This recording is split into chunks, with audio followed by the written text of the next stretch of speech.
Bismillahirrahmanirrahim. Alhamdulillahirrabbilalamin. Allahumma sholli ala Sayyidina Muhammad wa ala ali Sayyidina Muhammad. Kawan-kawan, beberapa minggu yang lalu saya pernah membuat konten tentang bagaimana memanen air hujan, yaitu kita tampung air hujan dari atap rumah kita, lalu kita simpan sebagiannya gitu ya. Kenapa sebagian? Karena air hujan yang pertama kali turun itu biasanya kan kotor, itu kita buang dulu. Nah, di video saya tersebut, ya bagi kawan-kawan yang belum menonton, silakan tonton dulu videonya biar nggak bingung ya. Karena saya tidak akan membahas secara detail di video ini.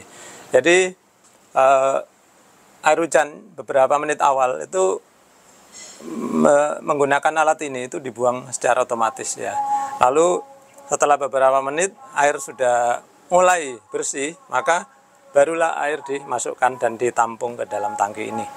Nah, kenapa butuh waktu beberapa minggu bagi saya untuk membuat konten lanjutannya? Karena kemarin ketika saya memasang pemanen air hujan ini, tiba-tiba jarang ada hujan ya. Ada hujan pun sedikit sehingga kalau hujannya sedikit ya hanya terbuang sini aja, nggak sampai terus masuk ke sini ya.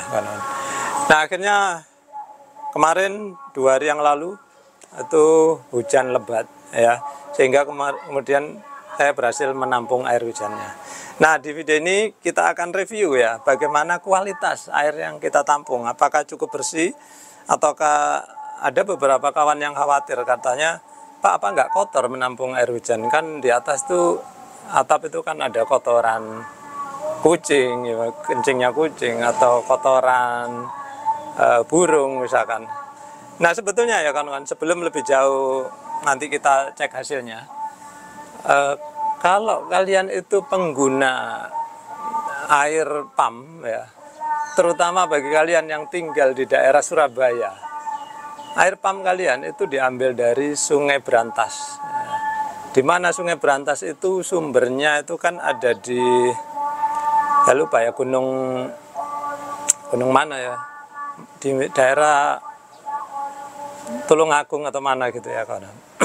Kemudian mutar-mutar dulu. Oh ya, mungkin sumbernya dari Malang ya, atau beberapa sumber lah. Ya, dia mutar-mutar dulu ya kan, berpuluh-puluh kilometer ya. Akhirnya sampai di Surabaya ya. Kemudian di Surabaya barulah air itu disedot pakai pompa, kemudian disaring, lalu diedarkan ya, disebarkan ke rumah-rumah penduduk di Surabaya. Kalian bayangkan, sebelum sampai di Surabaya itu puluhan kilometer, apa saja yang terjadi? Orang buang kotoran, ya kotorannya manusia sendiri, kemudian orang buang sampah, ya. Lalu ada binatang mati, mungkin juga mayat, ya. Kan ada mayat hanyut, ya. Apalagi zaman dulu yang ada Petrus gitu ya kawan. Kemudian apalagi banyak sekali ya, termasuk limbah-limbah industri. Tanpa kalian ketahui, banyak limbah industri itu yang sebetulnya dibuang ke Sungai Brantas. Sehingga kandungannya itu ya luar biasa ya. Saya nggak tahu ya kandungannya seperti apa, tapi yang jelas sumber air bakunya itu ya tercampur baur dengan kontaminan atau pencemar seperti yang tadi saya sebutkan. Ya, banyak sekali ya yang belum saya sebutkan ya. Sedangkan kalau menampung air hujan ya, yang ada di atap apa sih? Paling banter kotoran burung kan ya. Kalau kucing, ya nggak pernah lah kucing buang kotoran di atap ya. Biasanya kan kucing selalu cari tanah, karena dia akan menguruk setelah selesai gitu ya. Ya, jadi seperti itu ya. Jadi bedanya jauh banget ya. Secara air baku, justru air hujan itu jauh lebih bersih daripada air pump yang diambil dari Sungai Brantas tadi ya kan.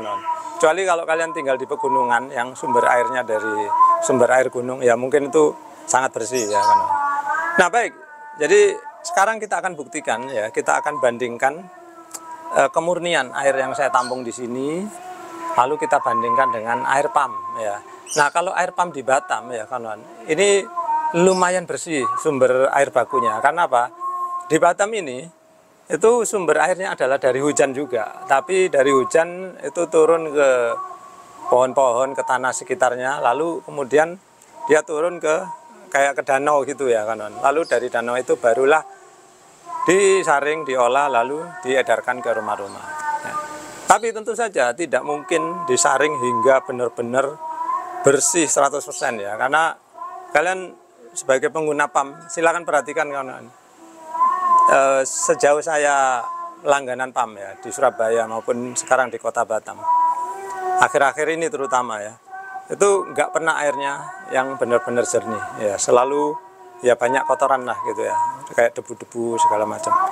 Jadi sekarang akan saya bandingkan ya bagaimana kualitasnya dari sisi kemurnian ya. Jadi kalau untuk mengukur kemurnian itu saya menggunakan TDS meter.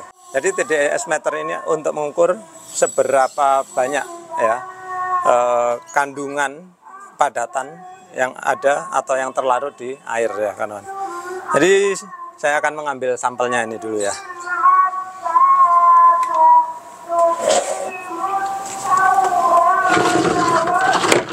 Oh ya kawan-kawan mungkin ingin tahu juga ya seperti apa kelihatannya di dalam ya, saya ambilkan kamera dulu ya.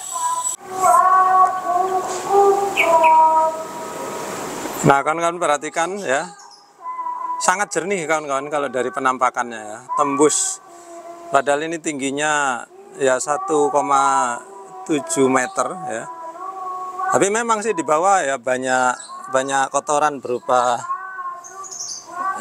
mungkin lumut-lumut yang mengering gitu ya kawan-kawan, ya itu wajar ya. Jadi yang jelas sih kotorannya mengendap ya. Jadi sekarang kita akan ambil sampelnya ya seperti tadi planning saya.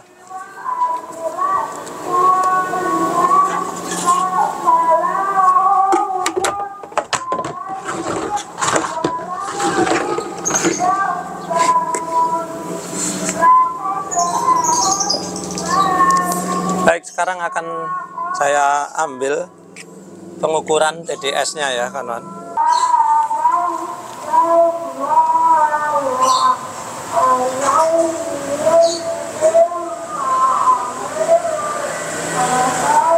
Perhatikan ya, ini masih 0, lalu saya akan celupkan. Baik, perhatikan ya, ini masih 0, lalu saya akan celupkan. Nah, hasilnya berapa? 5 ya kawan-kawan, sebelum tadi mati 4 atau 5. Oh ya, ini nyala kembali. Nah 4 ya, 004 ya kawan-kawan, tadi udah terbaca. Baik, 004 ini cukup murni kawan-kawan. Jadi air yang ada di dalam sini ya, hasil penampungan hujan ini cukup murni ya, karena hanya 4 ppm. Sekarang saya akan ambil sampel air dari PAM ya, berapa ppm nanti hasilnya.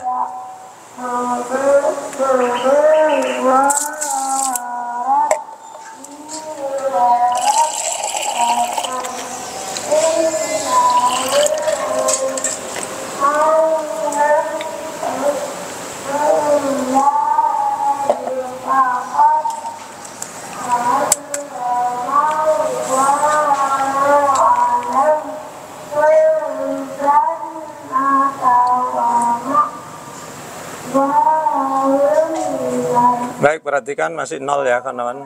Saya akan celupkan, ini air PAM. Nah 48 ya, 48 ppm. Baik, dari dua pengukuran yang kita sudah lakukan tadi, terbukti ya kawan-kawan, ternyata memang air hujan yang kita tampung di dalam tangki ini cukup murni ya, yaitu 4 ppm ya. Yang mana 4 ppm ini ya mendekati murni ya, karena murni itu 0 ya kawan-kawan. Sedangkan yang dari PAM tadi itu ya jauh ya, jauh lebih tinggi kandungan padatan terlarutnya gitu ya. Nah kemudian bagaimana dengan kotoran yang mengendap tadi? Ya tentu saja kita ngambilnya ya harus pandai-pandai ya kawan-kawan. Jadi memanfaatkan air ini ya jangan ngambil dari bawah sekali sehingga tersedot yang kotoran di bawah. Ambil dari agak ke atas samping ya, yang mana tangki ini udah didesain khusus ya. Jadi posisi lubang pengambilan ini ada di ketinggian kira-kira 5 cm dari dasar. Sehingga ketika kita menghisap air atau mengeluarkan air dari tangki ini ya, kotoran yang ada di dasar tadi tidak sampai terbawa ya.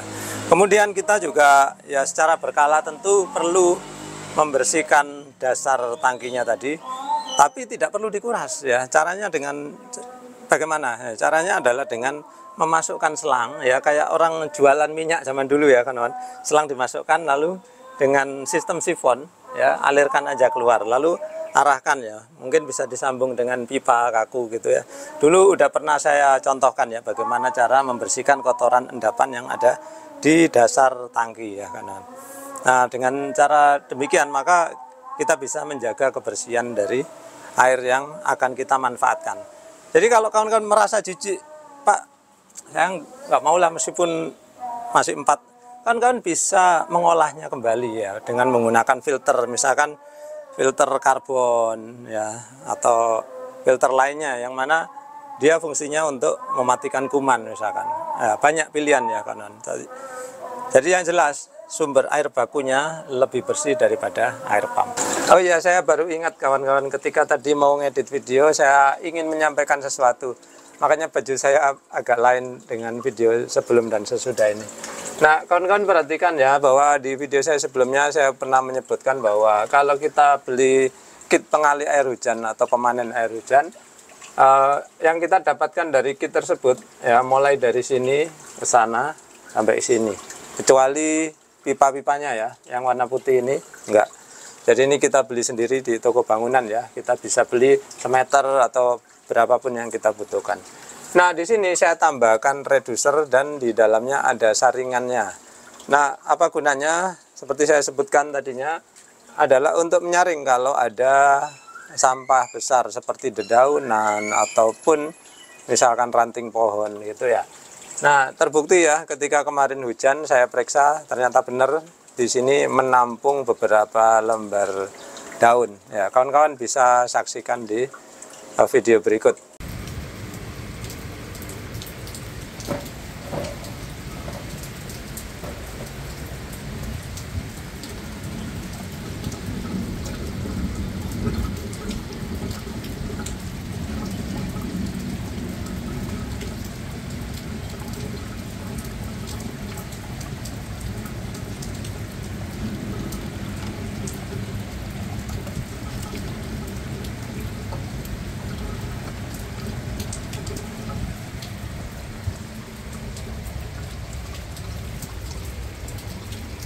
Nah, jadi ini membuktikan bahwa perkiraan saya benar ya kawan-kawan, bahwa kalau pakai alat pemanen air hujan ini aja nggak cukup ya, karena takutnya apa? Kalau kita nggak tambahkan saringan di sini, daun akan masuk ke sini ya, lalu bikin mampet ya kawan-kawan.